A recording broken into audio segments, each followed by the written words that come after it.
नमस्कार दोस्तों, welcome to Disha classes. Hope आप सभी की एग्जाम्स की तैयारी अच्छी चल रही होंगी। तो दोस्तों, हम लोग रीड फर्स्ट ग्रेड और सेकंड ग्रेड के लिए जो साइकोलॉजी का पोर्शन है वो पढ़ रहे हैं। पूरा सिलेबस हम पढ़ेंगे, टू द पॉइंट सारी चीजें पढ़ेंगे।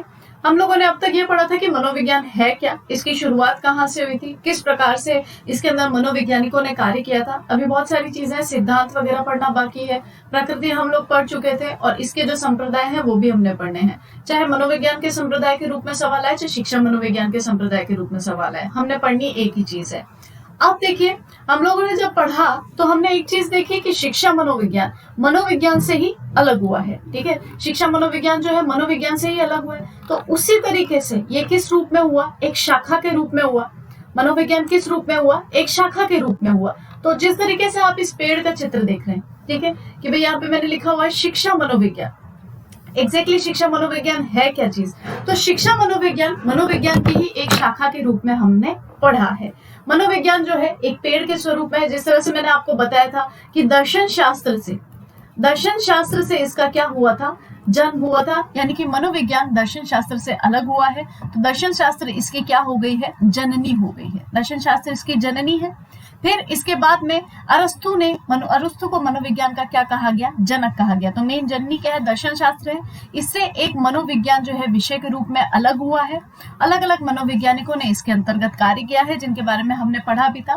मनोविज्ञान ना, जो इसकी शाखाएं हैं, जो इसका स्कोप है, वो बहुत ज्यादा वाइड है, अलग अलग तरीके की। जिसमें से महत्वपूर्ण रूप से अगर हम देखें तो मानव मनोविज्ञान, प्रयोगात्मक मनोविज्ञान, व्यक्तित्व मनोविज्ञान, अपराध मनोविज्ञान, बाल मनोविज्ञान, है ना, सामान्य मनोविज्ञान, असामान्य मनोविज्ञान, प्रयोगात्मक मनोविज्ञान। तो ये जो आप पेड़ देख रहे हैं और इसकी जो अलग अलग शाखाएं निकल रही है, एग्जैक्टली यही मनोविज्ञान की शाखाएं हैं। और इसकी एक महत्वपूर्ण शाखा जिसका नाम है शिक्षा मनोविज्ञान, इसी के बारे में हम यहाँ पर पढ़ने जा रहे हैं। क्योंकि अगर हम शिक्षा पद्धति को देखें तो हम इसमें तीन चीजें देखते हैं। अब तो हम तीन चीजें देखते हैं। अब तो 5D शिक्षा प्रणाली पर जोर दिया जाता है, लेकिन महत्वपूर्ण व्यक्ति कौन है? एक शिक्षक है और एक शिक्षार्थी है। एक मैं हूं और एक आप पढ़ने वाले हैं। और हम क्या पढ़ रहे हैं? पाठ्यक्रम पढ़ रहे हैं। तो 3D शिक्षा क्या हुई? यही हुई। 2D में कौन थे? आप, मैं, शिक्षक और शिक्षार्थी। और फिर 3D अगर हम शिक्षा की बात करते हैं तो 3D के अंदर कौन आ गया? पाठ्यक्रम भी इसके अंतर्गत जोड़ दिया गया। अब जब हम शिक्षा मनोविज्ञान की बात कर रहे हैं, इसकी शाखाओं की बात कर रहे हैं, तो ये मनोविज्ञान की एक ऐसी शाखा है जिसमें कुछ नियम है, कुछ सिद्धांत हैं, कुछ क्षेत्रों में इसके अंतर्गत प्रयोग किया जाता है, अनुप्रयोग किया जाता है। इसी को हम क्या कहते हैं? शिक्षा मनोविज्ञान कहते हैं। इसी को हमने क्या कहा है? शिक्षा मनोविज्ञान कहा है। बेसिकली शिक्षा मनोविज्ञान जो है, आपको पता है, सिंपल भाषा में हम देखें तो क्या है? सीखने की प्रक्रिया है। ये क्या है? एक अधिगम है। अधिगम जिसको हम इंग्लिश में कहते हैं लर्निंग। सीखने की प्रक्रिया जो कि कुछ नियमों के तहत की जाती है। और ये जो अधिगम है, ये जो है थॉर्नडाइक जो थे इस अधिगम को लेकर आए थे, इस लर्निंग प्रोसेस को लेकर आए थे। इसीलिए शिक्षा मनोविज्ञान के अंतर्गत इनको पहले नंबर का दर्जा दिया जाता है। प्रथम शैक्षिक मनोवैज्ञानिक इनको कहा जाता है। ठीक है, पहले व्यवहारवादी थे। बिल्कुल जो थॉर्नडाइक थे ना, वो व्यवहार के अंतर्गत भी आते हैं, व्यवहारवादी थे ये लोग, और इन्होंने शिक्षा के अंतर्गत कार्य किया है। फिर इन्हें प्रथम शैक्षिक मनोवैज्ञानिक कहा जाता है। तो अभी वापस से मैं आप लोगों को यहाँ पर लेकर चलती हूँ कि भाई शिक्षा एग्जैक्टली है क्या। अभी हम सारी चीजें पढ़ेंगे। हमने देख लिया कि मनोविज्ञान के एक विषय के रूप में शिक्षा मनोविज्ञान को पढ़ा जाने लगा। अब हम देख रहे हैं कि बेसिकली शिक्षा में क्या पढ़ रहे हैं हम लोग शिक्षा में देख रहे हैं कि शिक्षा क्या है? व्यवहार का शुद्धिकरण है। जब भी एक बालक है, कोई भी एक बालक है, वो पढ़ाई कर रहा है, उसके व्यवहार में, उसका व्यवहार होगा ना, जैसे घर में घूम रहा है, छोटे से बच्चे से अगर हम लेते हैं, वो देख रहा है, चारों तरफ की चीजें देख रहा है, वो खाना खाते देखता है, वो भी खाने लगता है, लेकिन ढंग से तो नहीं खाता ना छोटा बच्चा। तो एग्जैक्टली उसको सिखाया जाएगा कि ये प्लेट है, ये चम्मच है, इससे इस तरीके से ये चीज खाई जाती है, धीरे धीरे खाते हैं, चबा चबा कर खाते हैं, चारों तरफ नहीं फैलाना है। तो उसके व्यवहार में क्या आया? शुद्धिकरण आया। तो शिक्षा को शुद्ध करके जब पढ़ा जाता है, शिक्षा के अंतर्गत व्यवहार है, व्यवहार मनोविज्ञान से आया है, और उस व्यवहार का जब शुद्ध करके पढ़ा जाता है तो एग्जैक्टली वही क्या कहलाता है? आपका व्यवहार का शुद्धिकरण ही शिक्षा मनोविज्ञान कहलाता है। तो व्यवहार में शुद्धिकरण के लिए व्यवहार का अध्ययन करना क्या कहला रहा है? शिक्षा मनोविज्ञान कहला रहा है। ये इसकी इंपॉर्टेंट परिभाषा है, आप थोड़ा सा ध्यान में रखना। ठीक है, शिक्षा मनोविज्ञान की एक शाखा है। ये कौन सी सदी में? 19वीं जो है सदी के अंदर अमेरिका में इसका विकास हुआ था। तो 19वीं सदी के अंदर ये जो आपकी शिक्षा मनोविज्ञान की शाखा है इसका विकास हुआ था। सबसे पहले अमेरिकी जो मनोविज्ञानी थे उन्होंने इस क्षेत्र में कार्य करना चालू किया था। 1920 आते आते इस शिक्षा मनोविज्ञान के विकास क्रम के अंतर्गत थॉर्नडाइक, स्टर्नर और टर्मन इन सभी मनोवैज्ञानिकों ने प्रयास किया। ठीक है, 1920 के अंदर आते आते थॉर्नडाइक हो गए, प्रथम शैक्षिक मनोवैज्ञानिक जिन्हें कहा जाता है थॉर्नडाइक, अभी हमने स्टेटमेंट देखा था। स्टर्नर हुए और टर्मन हुए। इन्होंने मनोवैज्ञानिकों ने प्रयास किया कि इसको शिक्षा प्रणाली के अंतर्गत शामिल किया जाए। 1940 में इन्होंने क्या किया, शिक्षा मनोविज्ञान के विकास के लिए अमेरिका के अंदर साइकोलॉजिकल एसोसिएशन का गठन किया और इसकी सिफारिश के अनुसार, इस साइकोलॉजिकल एसोसिएशन की सिफारिश के अनुसार जितने भी शिक्षा मनोविज्ञान के शिक्षण प्रशिक्षण कॉलेज थे उनके अंदर इसे एक अनिवार्य विषय के रूप में पढ़ना प्रारंभ किया गया। मैंने आपको बताया था कि प्रोफेसर सेन गुप्ता जो है उन्होंने भारत के अंदर इस चीज के विकास करने की बात कही थी। आगे जब हम शिक्षा मनोविज्ञान का महत्व, अर्थ और प्रकृति सारी चीजें देखेंगे तो स्टेप बाय स्टेप आएगा कि भारत में इसे एज ए सिलेबस हम किस तरीके से पढ़ने लगे। तो बेसिकली हमारा कॉन्सेप्ट क्लियर हो गया। अगर आपसे कोई पूछता है कि शिक्षा मनोविज्ञान क्या है, तो मनोविज्ञान की एक शाखा है जिसे शिक्षा मनोविज्ञान के रूप में पढ़ा जाता है। बेसिकली इसके अंतर्गत हम लोग क्या क्या पढ़ते हैं, इसके अंतर्गत 3 लोगों का अध्ययन किया जाता है। 3 लोग तो नहीं, वैसे तो 2 ही लोगों के व्यवहार का अध्ययन हो रहा है, एक शिक्षार्थी है और एक शिक्षक है। 2 लोगों का, ये किस प्रकार का है, शिक्षार्थी है, सीखने संबंधी अनुभव इसमें आएंगे, सीखने की प्रक्रिया इसके अंतर्गत आएगी। तो सारी चीजें, क्लासरूम का किस तरह से वातावरण रहता है, किस प्रकार से विद्यार्थी रिएक्ट करेगा, उसका मूल्यांकन होगा, उसका निर्देशन होगा, उसको परामर्श दिया जाएगा। तो बेसिकली शिक्षा मनोविज्ञान के अंतर्गत हम एक बालक को पूर्ण रूप से इस तरीके से तैयार करते हैं कि उसके व्यवहार के अंदर शुद्धि आए, है ना, वो एक सिविलाइज्ड वे में बिहेव करे। जैसे हमने मानव और पशुओं का देखा था ना कि पहले संक्रिया प्लस क्रिया और क्रिया प्लस संक्रिया, मतलब पहले संक्रिया, मस्तिष्क के अंदर संक्रिया होती है, देन क्रिया होती है, तो एक मानव व्यवहार है। अगर पहले क्रिया होती है फिर संक्रिया होती है तो वो एक किस प्रकार का व्यवहार है, पशु तुल्य व्यवहार के अंतर्गत आएगा। तो अभी ये कि भाई कहाँ से कब आया, ये किस तरीके से ये सारी चीजें आई हैं।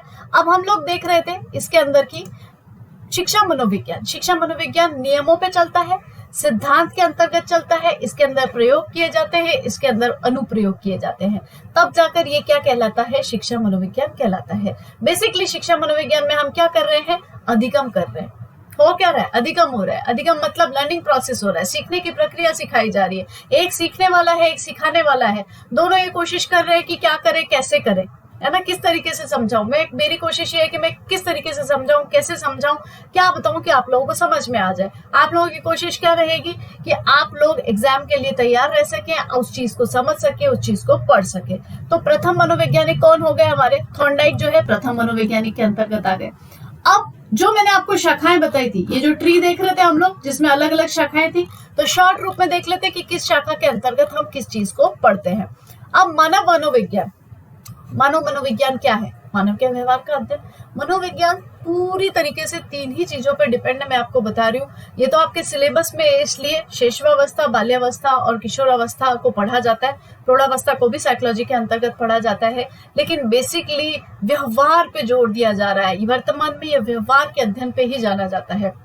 मनोविज्ञान क्या करता है, मानव के व्यवहार का अध्ययन करता है।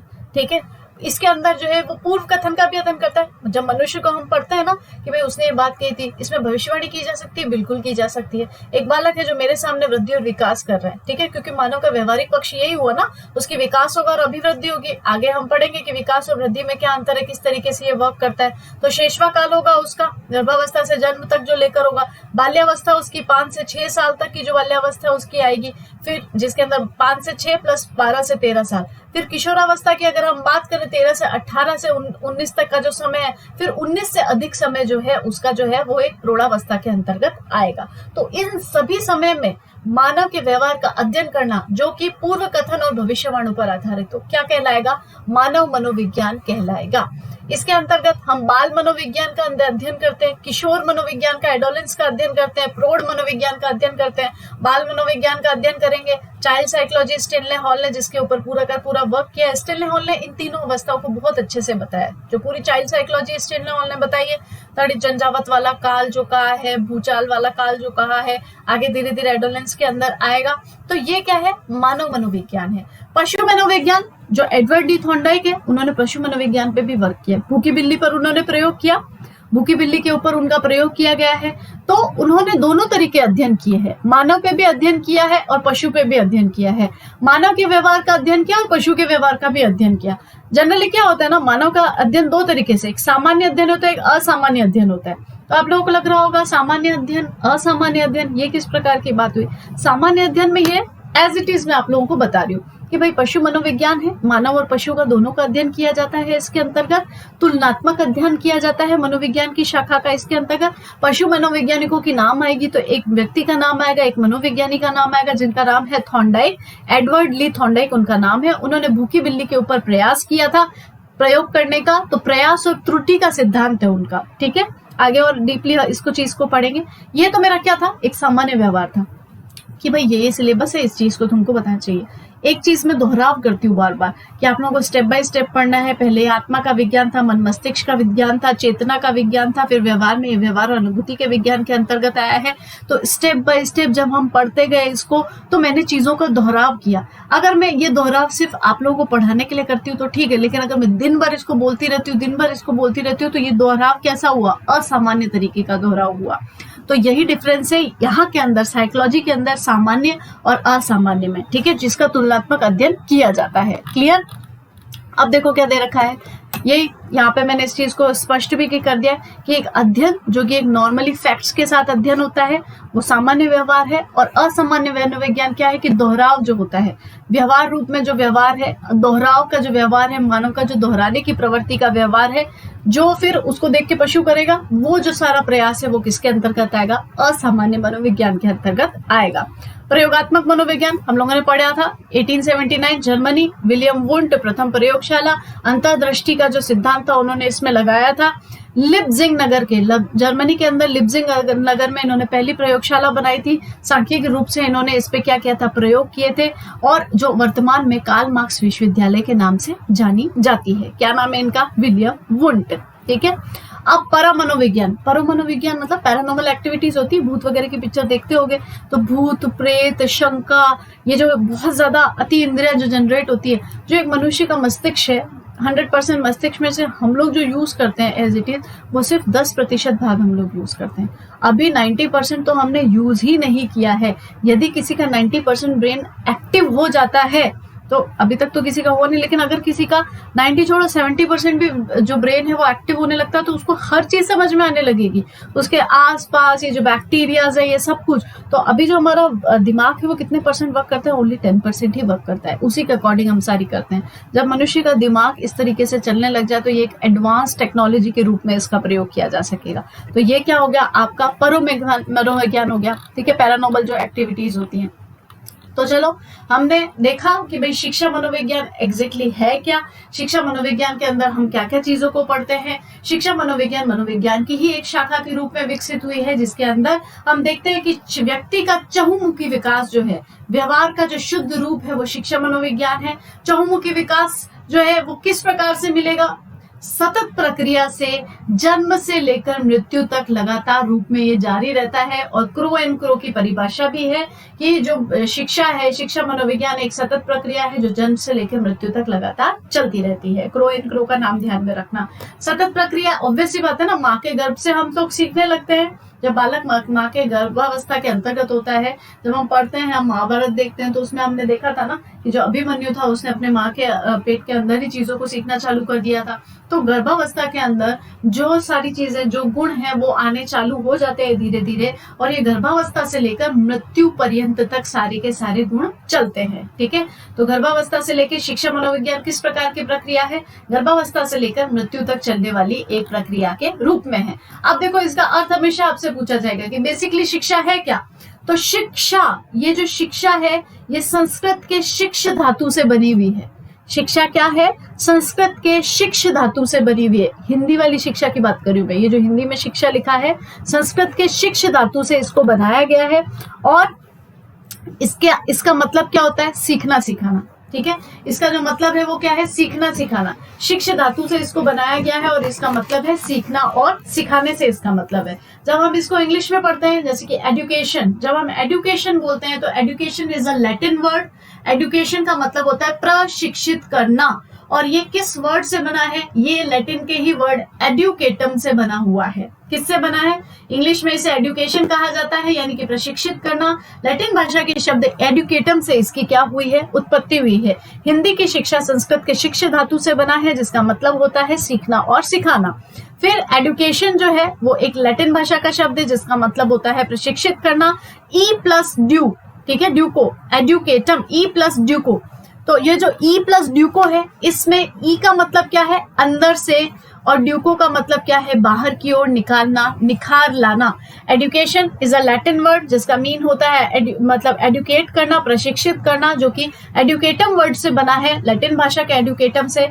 ई प्लस ड्यूको, ई का मतलब है अंदर से, और जो ड्यूको का मतलब है वो बाहर की ओर लाना, एडुकेयर करना, ठीक है, एडुकेयर करना, पालन पोषण करना प्लस बाहर निकालना। अंदर से उसको हम पोषित करेंगे और उसको क्या करेंगे? बाहर निकालेंगे। आप लोगों को अच्छे से पढ़ा के पूरी तरह से कि भाई ये होता है, ये चीज ये होती है, एडुकेशन होता है। शिक्षा जो शब्द शिक्षा धातु से बना है, इसका मतलब होता है सीखना, सिखाना। सीखने वाला स्टूडेंट होगा, सिखाने वाला टीचर होगा, अधिगम की प्रोसेस होगी, लर्निंग की प्रोसेस होगी, अलग अलग तरीकों से सिखाया जाएगा। तो बेसिकली जब हम बात करते हैं तो एजुकेशन का मतलब यही होता है कि किस प्रकार से व्यक्ति को सिखाए। अब मानव की अंतर्निहित शक्तियों को क्या करना? बाहर की ओर निकालना। शिक्षा क्या कर रही है? एडुकेट कर रही है। शिक्षा जो है पालन पोषण कर रही है। क्या करती है ये? टू ब्रिंग अप, बाहर निखारती है, उठाती है। ऑब्वियसली बात है ना, जब किसी पौधे को भी अगर पानी देंगे, खाद देंगे, उसको निरंतर उसका ध्यान देंगे, उसकी जो सड़ी गली पत्तियां उनको हटाते रहेंगे, समय समय पर कटिंग करते रहेंगे, तो वो क्या करेगी? पोषित होगी। और जब अच्छे से उसका जड़ का विकास होगा, सारी चीजें अच्छी से होंगी, तो एक बढ़िया से फ्लावर के रूप में वो निखर के आएंगी। तो निखरती है। एडुकेशन जनरली है क्या? टू ब्रिंग फोर्थ, ठीक है। तो ब्रिंग फोर्थ का मतलब होता है कि सामने आके, कोई भी चीज है तो सामने आके लड़ना, सामने आके बताना। तो आप जब देखते हैं कि जब फ्रंट फ्लूट में खेलना, कि भाई सामने आके खेल रहा है कोई इंसान, सामने आके अपनी चीजों को रख रहा है। एक टीचर के सामने एक बालक का जो रिलेशनशिप है वो इसी तरीके से होना चाहिए। अगर मैं क्लास में आपको पढ़ा रही हूँ तो कमेंट सेक्शन खुला हुआ है, आपको कोई चीज समझ नहीं आती तो आप मुझे बता सकते हैं कि ये चीज हमें समझ नहीं आई, ये टॉपिक हमें समझ नहीं आया, इस चीज को एक बार थोड़ा सा और अच्छे से डिफाइन कर लो। ये सब आपको किसने सिखाया? ये एडुकेटर ने सिखाया, आपको ब्रिंग अप किया, आपको ब्रिंग फोर्थ करके सामने लेकर आया, और आपके अंदर एक लीडिंग क्वालिटी जनरेट हुई।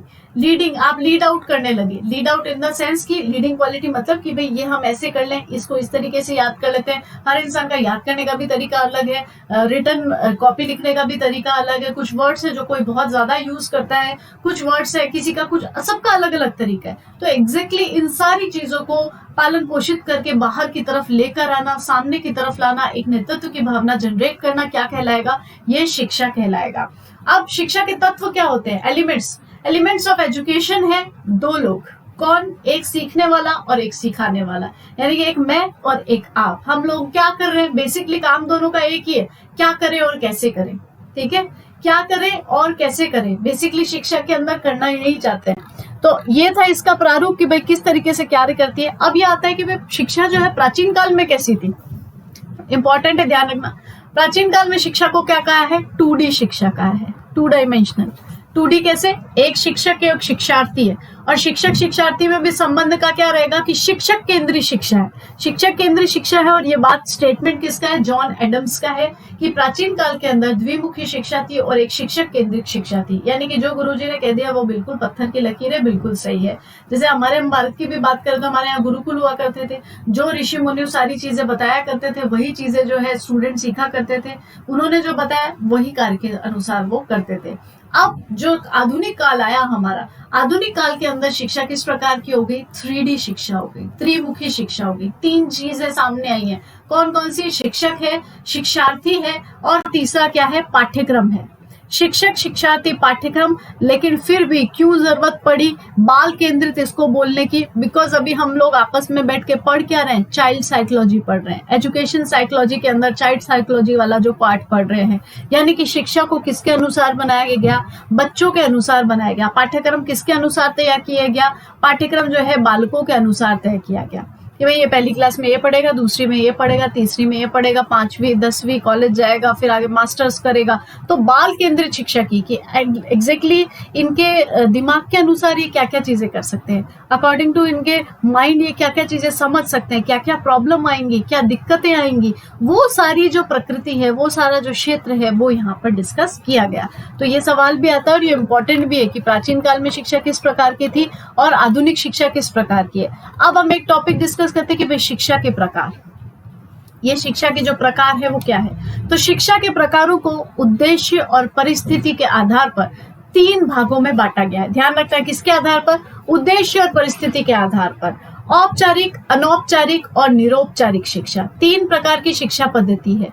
ठीक है, 3 भागों में बांटा है। पहला है औपचारिक, दूसरा है अनौपचारिक और तीसरा है निरौपचारिक। औपचारिक शिक्षा क्या होती है, बेसिक एजुकेशन क्या है, वह शिक्षा जिसमें क्या हो, निश्चित उद्देश्य हो। इन शब्दों पर जोर देना, निश्चित क्या है, उद्देश्य हो, और परिस्थिति भी क्या हो, निश्चित हो। टाइमिंग फिक्स है, इतने से इतने बजे का टाइम है, इतने से इतने बजे ये पढ़ाया जाएगा, इतने से इतने बजे का टाइम है, इस समय ये पढ़ाया जाएगा।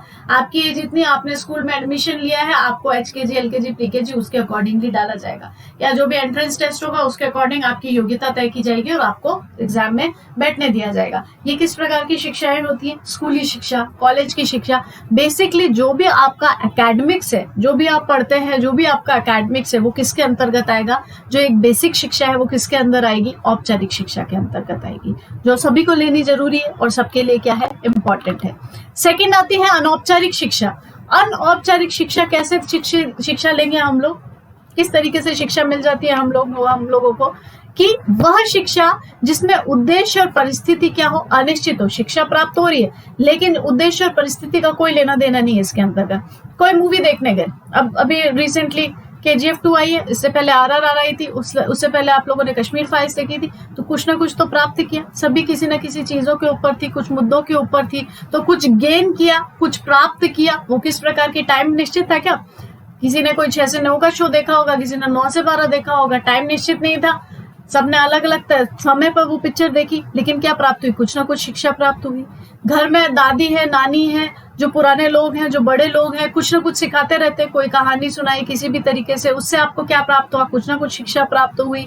सड़क पे आप चल रहे हो, आपने देखा कि भाई एक व्यक्ति है वो इस तरह से तेज गति से चल रहा था, उस वक्त ग्रीन लाइट हुई थी और अचानक से उसका एक्सीडेंट हुआ। तो आपने क्या देखा कि जब ये लाइट ग्रीन हो गई है तो सिग्नल क्लियर हो गया है, पैदल चलने वालों को साइड में रुकना है, और तब रुकोगे तो कोई ना कोई एक्सीडेंट नहीं होगा और आप किसी एक्सीडेंट का शिकार नहीं हो पाओगे। जब आपके लिए येलो लाइन रखी जाती है, जब जेब्रा क्रॉसिंग ऑन किया जाता है, तब आपको क्रॉस करना है। ये किस प्रकार की शिक्षा है, आपको ये एक अनौपचारिक शिक्षा है जिसका ना तो कोई टाइम निश्चित है, ना कोई उसका जो है परिस्थिति निश्चित है, और उद्देश्य भी नहीं। आपको सिखाने का किसी को उद्देश्य नहीं था कि अच्छा चलो ये पूरा क्रिएट करके दिखाते हैं ताकि आप लोगों को शिक्षा प्राप्त हुई, ऐसा किसी का उद्देश्य नहीं था। ये उद्देश्य और परिस्थिति से अनिश्चित थी, लेकिन फिर भी क्या प्राप्त हो रही है, शिक्षा प्राप्त हो रही है। और यही जो अनौपचारिक शिक्षा है, बेसिकली इसी को क्या कहा जाता है, व्यवहारवादी शिक्षा भी कहा जाता है। तो ये सवाल भी आया हुआ है कि अनौपचारिक शिक्षा को और किस नाम से जाना जाता है, व्यवहारवादी शिक्षा के नाम से भी जाना जाता है।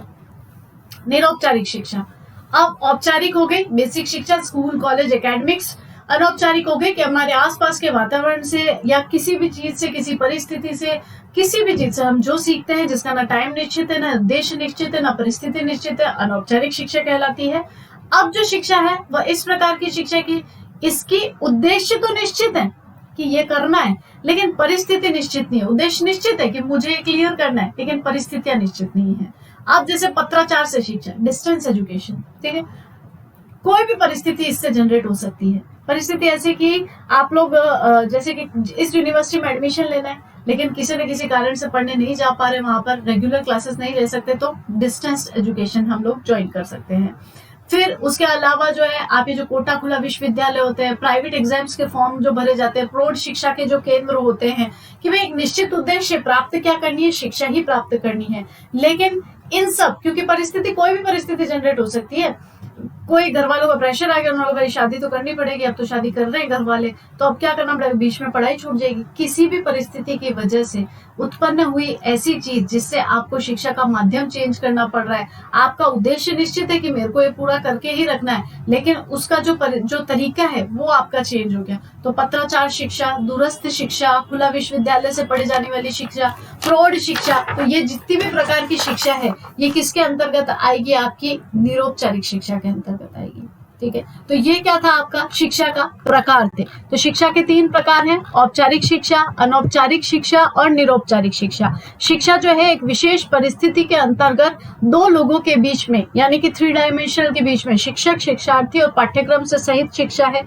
अगर हम बात करते हैं जॉन ड्यूवी की, तो जॉन ड्यूवी ने शिक्षा को किस प्रकार का बताया, जॉन ड्यूवी ने शिक्षा को किस प्रकार का बताया, ये आप बताओ कि भाई किस पे केंद्रित शिक्षा के बारे में उसने बताया है।